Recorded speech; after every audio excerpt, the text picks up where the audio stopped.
Welcome, everybody. This is David Ebel, and the program is Picture This. And tonight we have a special guest with us. His name is Kenneith Perrin, Perrin. Kenneith is an internationally known recording artist, songwriter, performer, and he just does a lot of things beautifully well.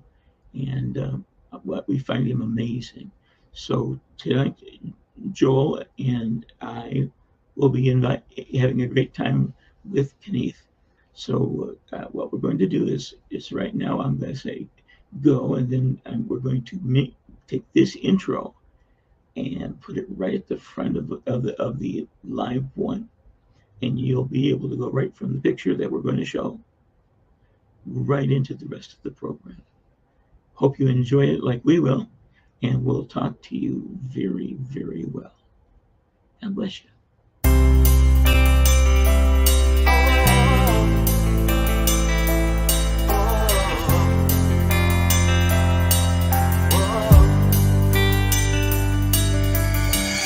Got a lot of things to do, correct mistakes. I got a lot of unfulfilled golden days. Got a lot of shaking for the life I'm building.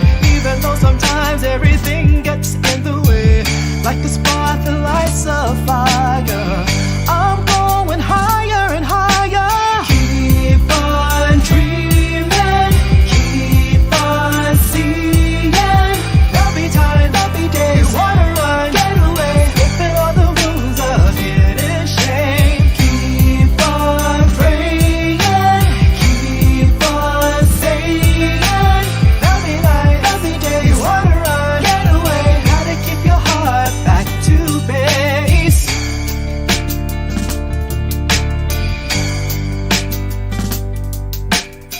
I sit around watching TV almost every day. I get inspired by celebs saying what they say. Doing all my writing while the critics sit and wait. Gonna rest on and I'm still holding on, yeah.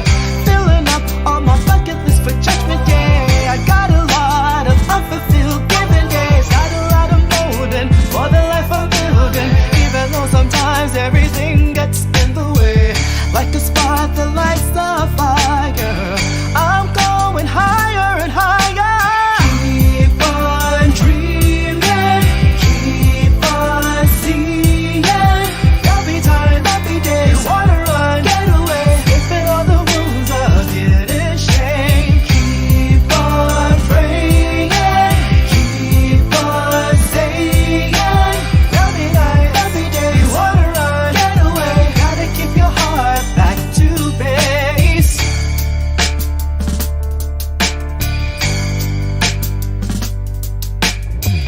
Sometimes you feel like you can't go on.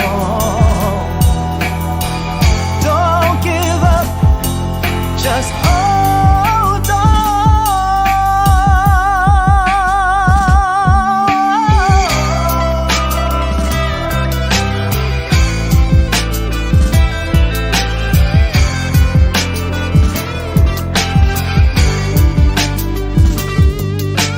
Keep on dreaming, keep on seeing. Don't give up, there'll be time, there'll be days, wanna run, get away, skipping all the rules of hidden shame. Keep on praying, keep on saying. There'll be night, there'll be days, wanna run, get away, gotta keep your heart back to base. Keep on dreaming, keep on seeing.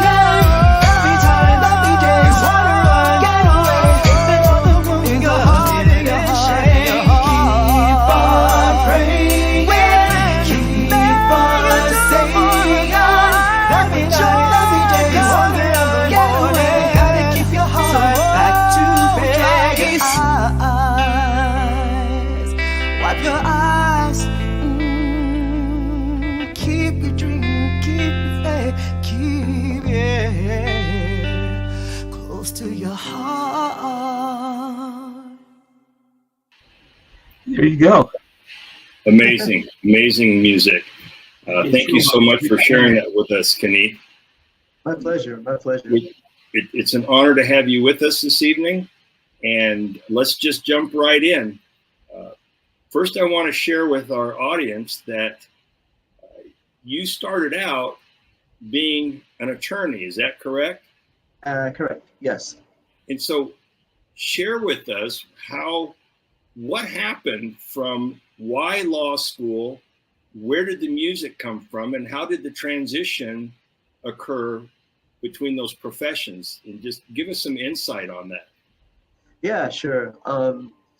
Well, first and foremost, it's an honor to be here. I'm glad that we're able to all come together just to fellowship and talk about not only about myself, but you all's lives as well. So it's just really awesome to have this opportunity to just fellowship here together like this.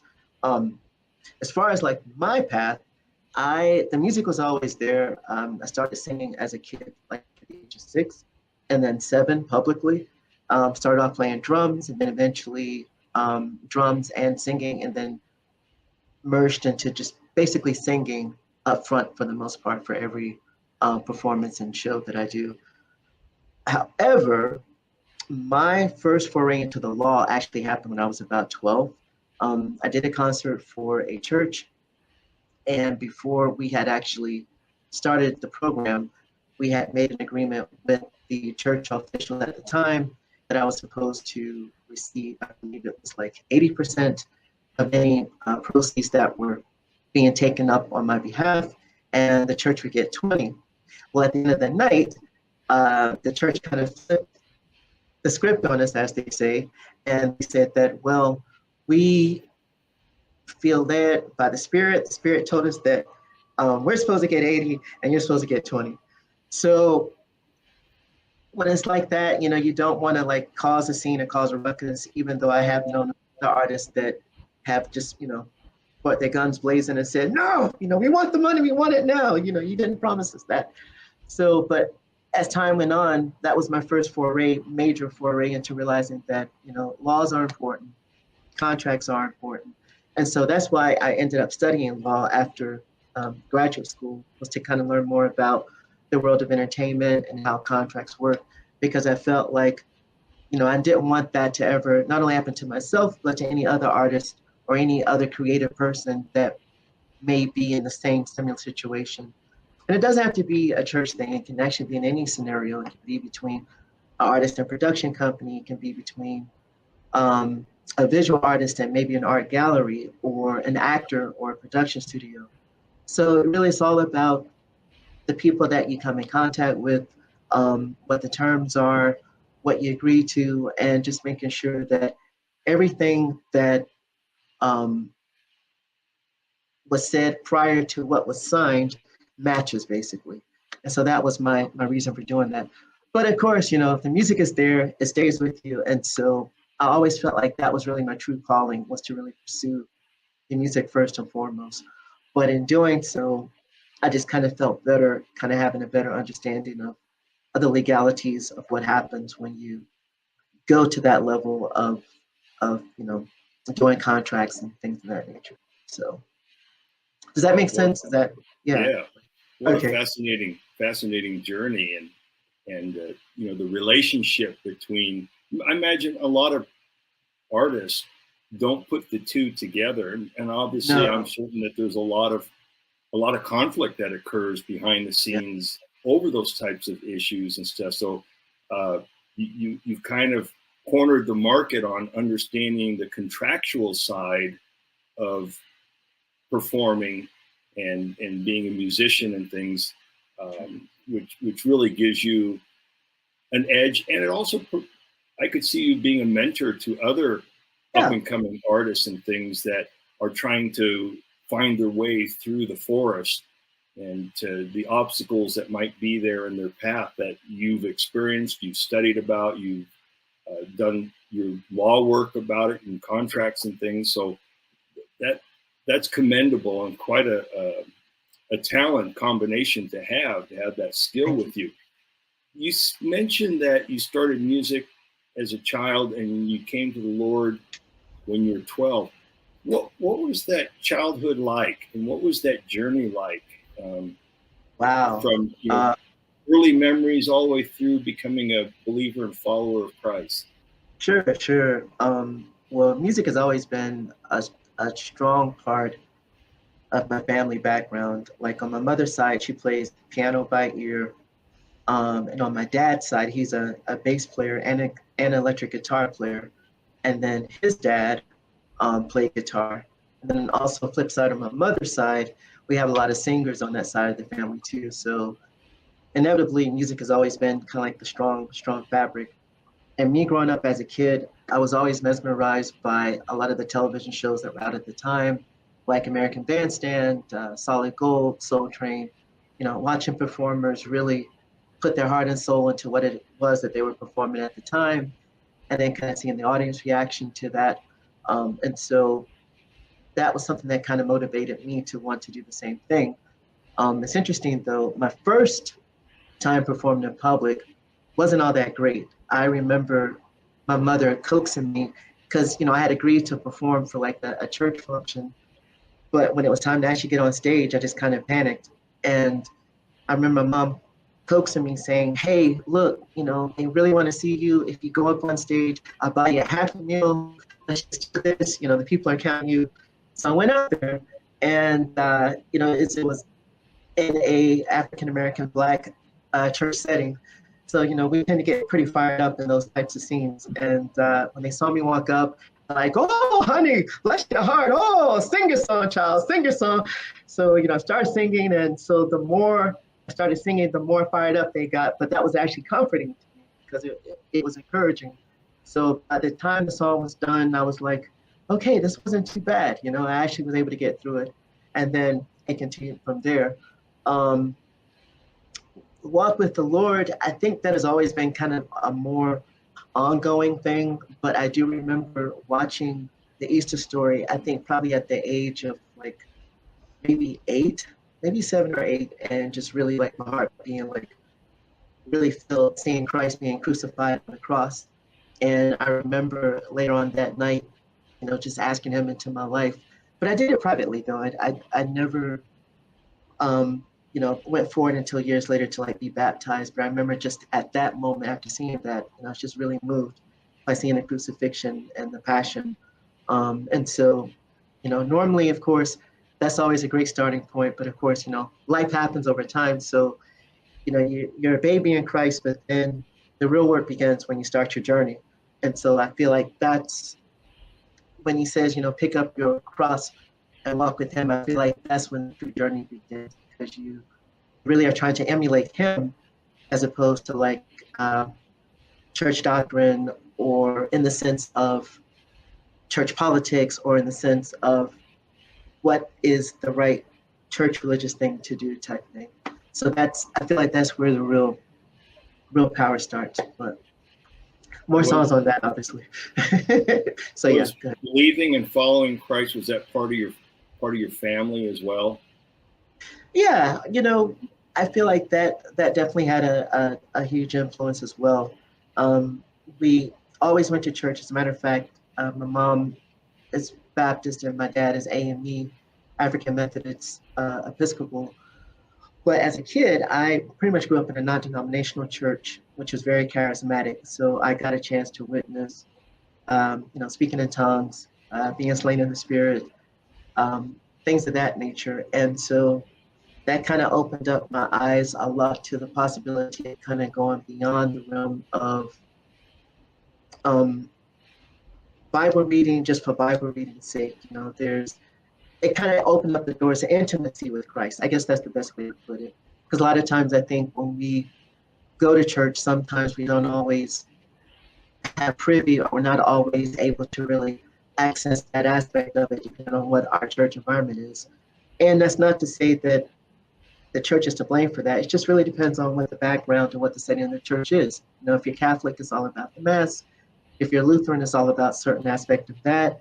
If you're Presbyterian, you know, they have a certain focus on their services. So but with the charismatic aspect of things, that kind of opened my eyes and my doors to like, okay, well, this is pretty interesting. You know, it talks about in the Bible, you know, what is that? How do I turn that into a daily walk with whatever it is that I'm kind of going through at the time, or my own walk with the Lord. So that within itself, I felt like was interesting too, because not a lot of other kids went through that either. You know, I go to school, classmates, you know, hey, you know, how was church Sunday? Oh yeah, you know, we had the cake sale, we had the big sale.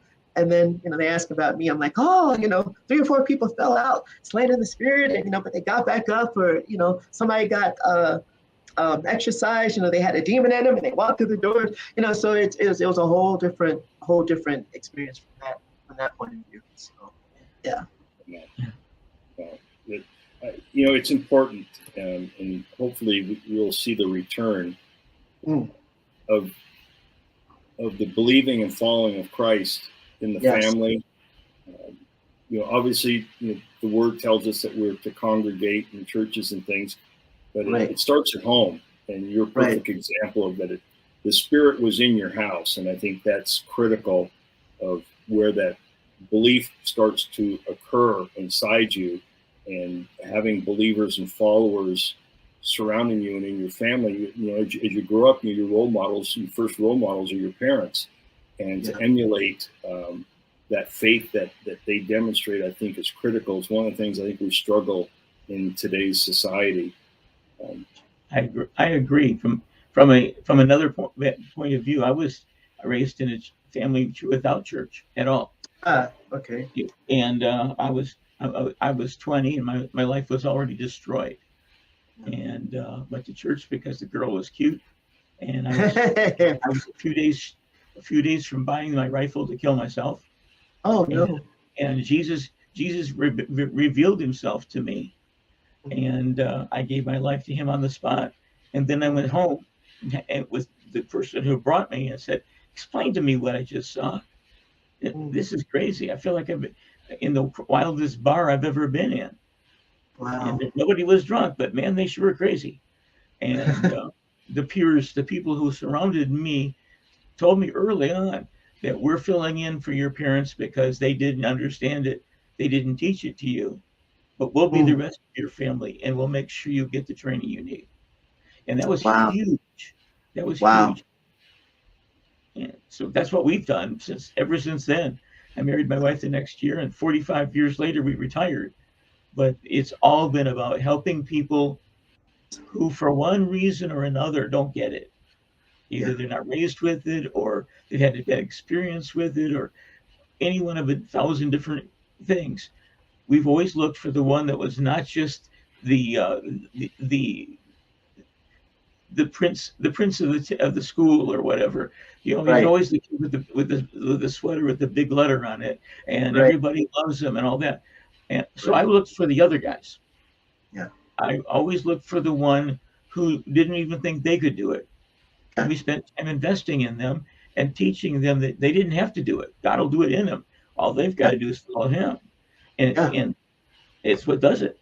And you're right, Joel, you're right. It makes all the difference in the world that we don't just do it on Sundays, that we are not only do our parents or other adults that love us do what they should, but God in his kingdom will make sure that if you don't get it one way, that you're seeking the Lord, he'll put another one person in your path to make sure you still get it, because he wants you in love with him as much as you love him for forgiving you. So it's a win-win-win. Amen. Yeah. It's interesting listening to, and everybody has a story, and at some point I thought it'd be nice to put together an anthology of people's stories of their walk with Christ and their beginning. And it's fascinating. When I was first kicking the idea around, I spoke to some of the younger people at our church when I was down in Tucson, Arizona. And it was interesting, the ones that couldn't identify what their story was. And it turned out that it's because they had been raised in the church. Their earliest memories from 5, 6 years old has always been in the church. And I said, well, you still have a story. And I said, at some point, I really would love to hear your story. But I think for me personally, the most fascinating stories are the ones where people have a realization and come to the Lord. People that have not been followers, have not been believers, and something happens in their life that turns them, and listening to that journey of how God entered into their life is, to me, is just one of the most fascinating stories that a person could tell. And I know that there's been churches that have done series where instead of a sermon, they have people tell their stories. Yeah, yeah. Everybody has a story. And at some point, David, it might be one of our series and things of having people come in and share with them their stories with our audience about what that walk looked like. I think it's amazing, because I think there's a lot of people that have questions. And I think that was one of the reasons why I've been thinking about putting together this anthology, because reading what somebody else's story was, what their walk was, may be just enough for somebody to realize that, wow, that story kind of sounds like my story. And they were able to find the path.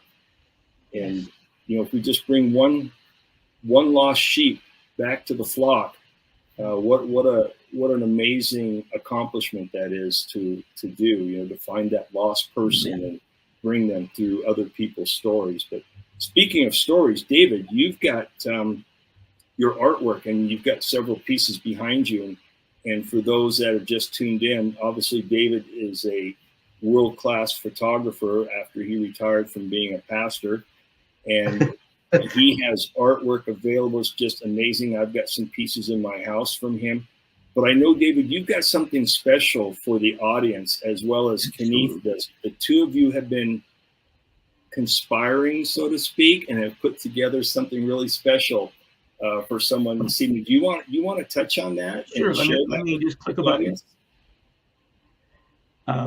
This is a special thing that we don't get to do often, but Kenneith is giving someone one of his new albums, and I am giving someone one of my collectible prints. So that, and all it takes to get one is you get ready to send an email, and you write down in the email that you heard about it, or you saw it on picture this, and I would like to have the picture in the album and why, and then send it with an address and a phone number, and we will have someone that's not related to any of us, who can be fair and balanced, select out of the collection, and if you're the winner, you'll get a phone call. And me even do the phone call live on the show. But the key is that I'm going to be giving a print worth $150 to someone. So I'm going to close this picture here. And let's bring that up again at the end of the show, sure, David, is how they can contact you again to. This is the stuff I do. Oh, nice. Wow. But that's not necessarily the one that you're giving away, correct? No, that's just one of the ones that people get struck with all the time. And Kenneith, you've got an album there, right? You got a CD? Yeah, this is actually the debut album. I'm going to kind of put it out there. I hope it's not too much glare. But yeah, it's the deluxe edition of the debut album that took so long. So it's got like the original 7 tracks, including like 5 extra songs on it. But yes. Wow. So there you get some bonus, some extra songs. David, is that the print? That's the print. What a gorgeous print. The first time I saw that, I fell in love with it. Yeah. So normally a picture like this would run about $400 to $500, depending on the market you're in. But I've chosen to be obedient to the voice that runs my heart, and so I marked it. It's you couldn't reproduce this anywhere for $150. Wow! It would be something that it would enhance a room. Yes. And this is actually almond trees in Central California in the 1 week of the year that they blossom. What week is that? Beautiful piece. So wow. whoever's going to be the lucky winner of this, you're getting quite an art piece and quite a album with extra songs from Kenneith and stuff. That's really amazing. Kenneith, what in your journey have been some of your challenges, some of your greatest challenges? Wow. I think that is an excellent question, first of all. I think probably one of the biggest challenges is just letting go and letting God. And what I mean by that is not running ahead of his timing and not running his schedule. Being an artist, for myself at least, I tend to get excited pretty quickly when I'm working on things. And over the years, I've kind of learned that even though I may want to release something, it may not be the proper time. I have to kind of wait, pray about it, see what the Holy Spirit says, when it should be released. Sometimes I'm writing and working on things and I'm thinking it's for myself, but it's actually for maybe another artist or another person. So, I may give a song away, let them sing it, let them use it instead. But really, it's all about timing. And I feel like timing and patience, I feel like those are the two things. And it's kind of ironic because even during the journey of music, I always kind of envisioned maybe my career, what's the word? Trajectory, is that right? Or something like that. Okay, one of those big fancy words, thank you. I always envision it being like a certain way. And I've learned that nope, even in that, you do have to surrender and let go and let God kind of paint the picture the way he wants to have it painted for you.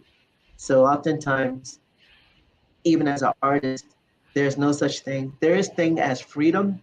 There is such a thing as freedom, but within that freedom, you have to kind of make sure that even that within itself is being surrendered to him so that he can kind of use it in the way that he wants it to be used. So everything needs to be done with obedience.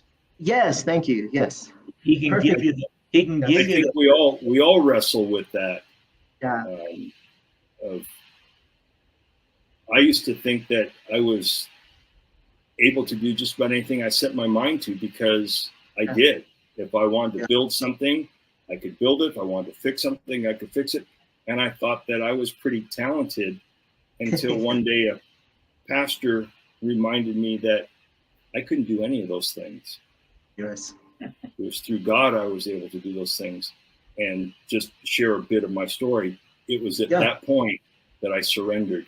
And I realized that I really was nothing. And he was everything. And all these things that I thought that I was good at and all these talents and skills that I thought I could do were only because of him. And I went to my knees crying like a 3-year-old in his office and surrendered. And a week later I was baptized. So I get it. I mean, I think many people struggle with what you were talking about, that challenge, Kenneith, that of timing and trajectory, that it's not our schedule. Now, again, God doesn't babysit us. Right. He doesn't take care of us from cradle to grave, that he's given us free will to do things. But when we get frustrated or questioning things, as you probably have happened and it happens to everybody, those are the times, and I'm the first one to admit, those are the most difficult times to turn to the Lord. Yeah. Because you're frustrated, you're stressed, you want to get something done. It's not going the way you want it to go. You want it to happen now. And I learned that after becoming a believer and follower, the more that I persisted, the more that I pushed, the more I was hurting my relationship with God, and the more that he was teaching me a lesson. Yeah. You want it fixed? Well, how about this? How about it just broke now? Yeah. How you like them apples? And to realize that, wait a minute, I need just to take a step back. Right. And you said the most important things. I was going to ask you, how do you overcome those challenges? And I think you answered it. And the one word that you gave was prayer. And I think, David, you can speak to that because you and I talk a lot. And Sure. we wind up doing a lot of praying for each other. And you've been my mentor in stopping and taking time to pray. You want to just touch on the concept of prayer in relation to what we were talking about when we have challenges and things? Absolutely. Let's start it this way. If you're a believer, you put yourself in the palm of God's hand, Yes. and then you say, God, lead me, and He moves you, and if you stay with Him, you're going to be good there. If you say, oh, no, I want to be over here, He's over here, and you're way over here on your own. What makes a believer become a receiver, become like a vessel. When you're really hot in the desert and you're thirsty as anything, you can pull at McDonald's and buy the biggest cup in the world. But when you pull out of the drive and you realize there's no straw, that soda's no good. Yeah. Yeah. We are the straw. Yeah. The blessing, the drink, the thing that we gain is His blessing through us to them in their time of need. Therefore, we don't need it. We don't get a cookie. We don't get a plaque. We don't get an attaboy. If we're brought in front of the church too much, given too many peacock feathers, we're in the wrong place. We Yes. need to be in a place where people see Jesus in us and they're drawn to Him because, in spite of us. Yes. They can see the real Jesus working because it works through imperfect people. So when you listen, He speaks. When you don't listen, He's still speaking. You're just not listening. So prayer is when you know what you want, you know where to get it, you know who to ask, and you ask unselfishly. Yes. Yes. Unselfishness is part of obedience. Obedience is the only way that God can win through your life. So you see people that are doing amazing things and say, oh, I want to do that. Remember what they had to pay a price. Yeah. They had, just like you have prices to pay, they have prices to pay. It doesn't come free. Salvation is free, but the rest of this Christian walk is not. You give up something you thought was important to make room for the things that God says are important. Yes. And here I was a guy that didn't even know what the book of Psalms was. That's how much Bible I didn't know. And once I started seeking and learning, all of a sudden I realized that I had no idea what I was doing in this church. And all of a sudden I ended up being mentored, going through Bible school, and becoming an ordained minister, all in the ghetto of Detroit, in the roughest neighborhoods you could find. And I was there 5.5 years. I was shot at. I was chased by crazy people, all kinds of stuff. Pastors cheat you when you're on the road, and you have to figure out what's important. The money's not important. Pick your battles. Yeah. Yeah. You let God pick the battles, and you just accept it. Yeah. But if you say, God, I'll go anywhere for you. He says, good, go to the corner. But that's where the crazy man lives. I didn't. Well, I told you, I want you to go. Yeah. I didn't say pick. I said go. Right. And then if you go, then the blessing starts. If you don't, you're stuck with you. Yeah. And I don't know about you guys, but I don't really want another me in my life. Join the club. Well, David, as we get close to our end of our program, and again, we want to show them again how they can enter this. A couple more things for you, Kenneith. First, as we start to shut down here, where can people find your music if they're looking for it? Sure. Kenneith Perrin music.com. Kenneith Perrin Perrin music.com. That's my website. And then of course youtube.com/KPN Kenneith Perrin Network. Trying to build that out a little bit more, not only featuring my music, but also kind of some more behind the scenes, a little bit more about testimonies, things of that nature, to kind of give people a well-rounded sense of my world, for lack of a better phrase. And then Spotify, Apple Music, and all the regular online music digital platforms. So people can go out to their Apple search and their Apple store, and they can search under your name and find your music, as well as with Spotify. There you go. Exactly. Perfect, perfect. And again, for everybody out there, that's Kenneith, Kennneith, Perrin, Perrin. Last question for you, Perrin, before David puts up his information again about how to enter for the drawing.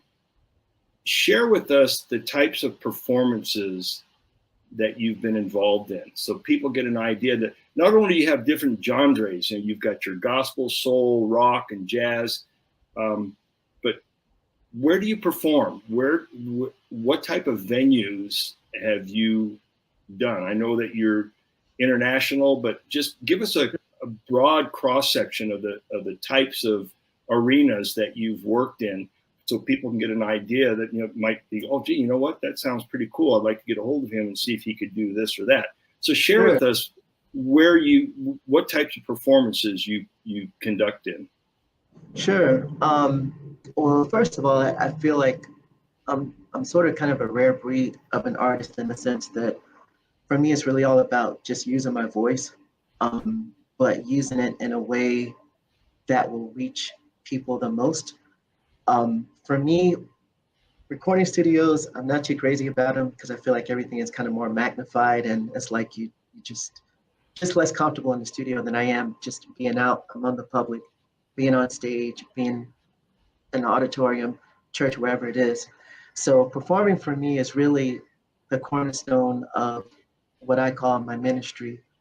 But the nice thing about that is I don't put any limits on anything. I love performing for birthday parties, weddings, wedding receptions, clubs, supper clubs, music venues, churches, different various civic organizations, wherever there's something. Hollywood. What'd you say now?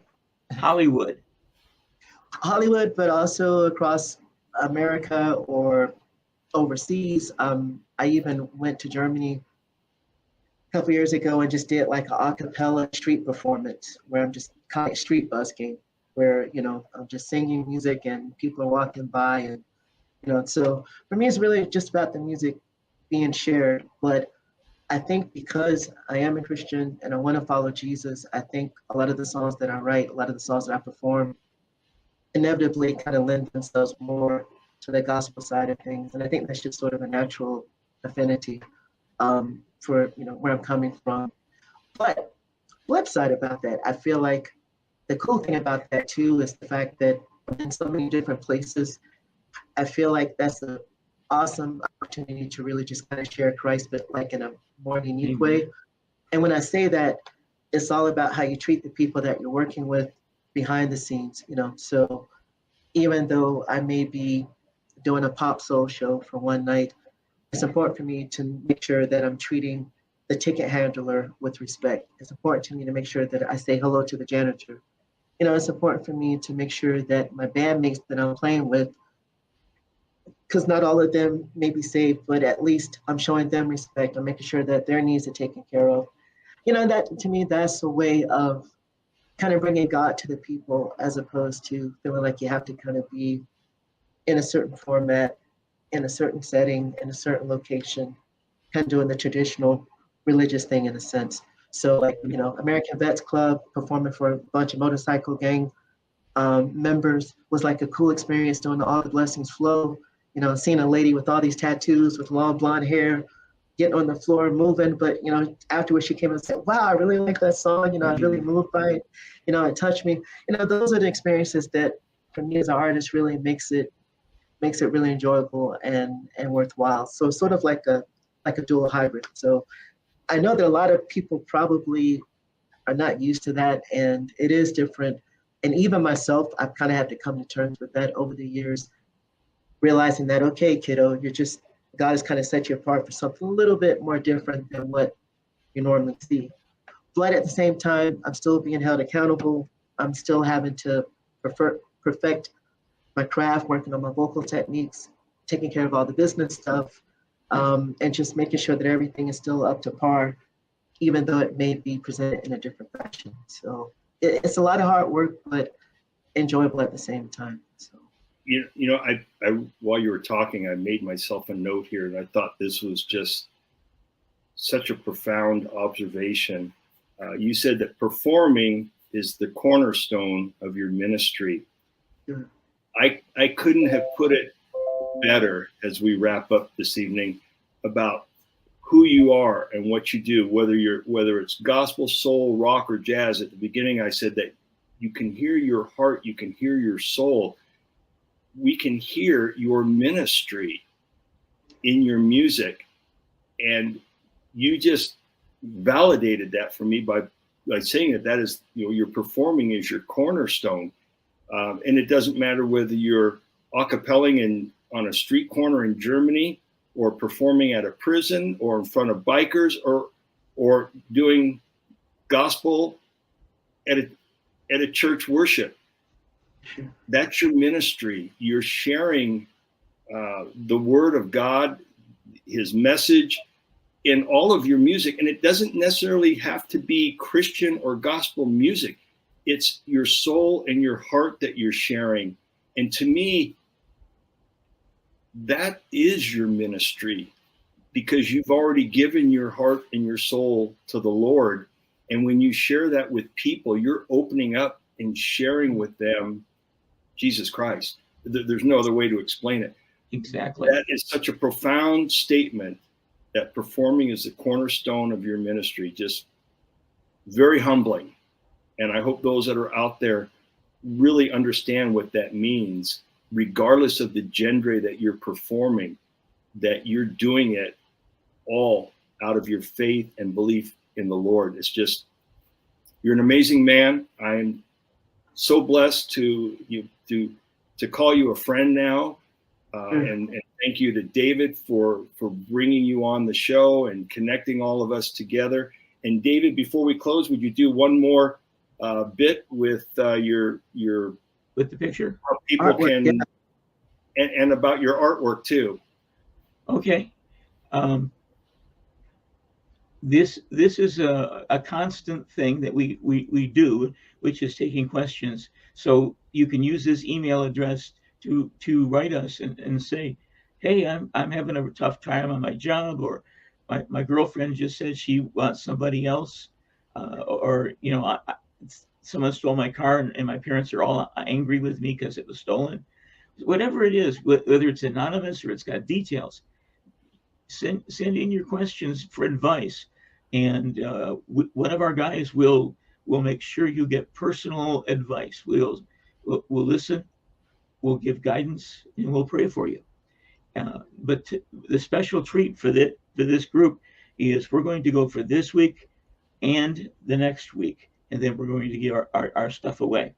And so there's got that new album that I can't wait to hear, Kenneith is putting out, and one of the most collectible picture in my collection as of this week.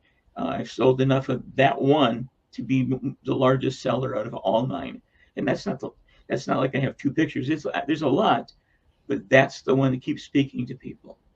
So we're going to give somebody the album and a limited edition canvas print, and you'll get all it takes is you sending in an email and saying, I really want the picture in the album, and this is what I want to do with it, and then put your name, your phone number, and your address. It's nice to have the address so we know where to mail it, and send it in, and then we'll announce it, not this Tuesday, but next Tuesday. And if you're listening, you may find yourself announced and have pictures and music on its way to you. Yes. So we love all of you, and we're looking forward to building even deeper friendships with everybody. And if you want to see more of the pictures, I would suggest that you go to my website, which is davidwebel.com. And there's over 500 of my pictures on the album, on the website. And if you see something you need or want, you can order it right there. They have order blanks built on every page. Or if it's something that you're going to buy a bunch of them, I would even work with you on making sure it's affordable within reason. because this isn't to be all about me. It's to get people to know about him. Absolutely, absolutely. And Kenneith, give us your website again, just in case somebody missed it. Sure. It's Kenneith, Perrin, Perrin, music.com. So there you'll see my bio, a couple of music video performances, and then the tour schedule, and just a couple of highlights of what I've been working on in the last couple of months. So yeah. And we'll save this for a later time, but I want to tease the audience. You're working on a documentary. Is that not true? Documentary in the sense of like a semi-autobiographical film, but yes, we are working on that. As a matter of fact, I just met. Well, we want to keep that as a secret. We want to use that later and bring you back and talk about that in itself. That's amazing. There's so many facets to you. You're just such an interesting person and such an amazing person with such a beautiful heart for the Lord that I hope people go out there, check out your website, check out your music, get on Spotify, get on Apple, download some of your music, enjoy it, listen to it, feel that heart and that soul. David, it's been an honor being with you this evening, as well with you, Kenneith. And we again go to David's website to check out his artwork, and make sure you get your emails in to him for that drawing. Those are great prizes, original artwork and in the first edition of a new album that's coming out by Kenneith. All right, that's all I have for everybody. I wish everybody a wonderful evening. For the gentlemen that are online doing this, please don't hang up. Everyone else has to, because I have something. I need to let you know something about one of our upcoming programs. So we thank you all for coming and being here with us today. And we look forward to Tuesday at 6 p.m. Pacific for the event of the night. And you invite your friends, invite your strangers. You might even invite a couple of enemies and find out they really want to be friends. All it took was someone just stirring the pot a little bit. And you can do that with love and make great friends. So God bless all of you. God bless you. Thank you all. Appreciate it. Awesome. Thank you.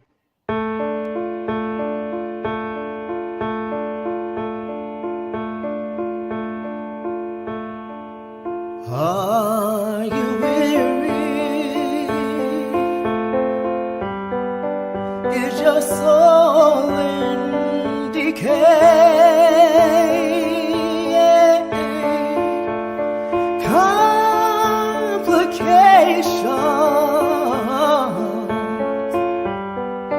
Is your night void of day?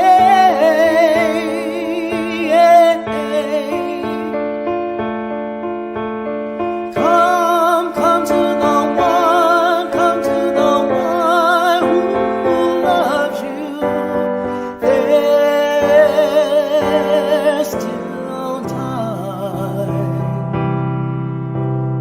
Come to the one who loves you. Lay on the line. Don't waste time. I will not brag, I will not boast, but I must see my scars. This time around, I won't back down, but I'll come up swinging.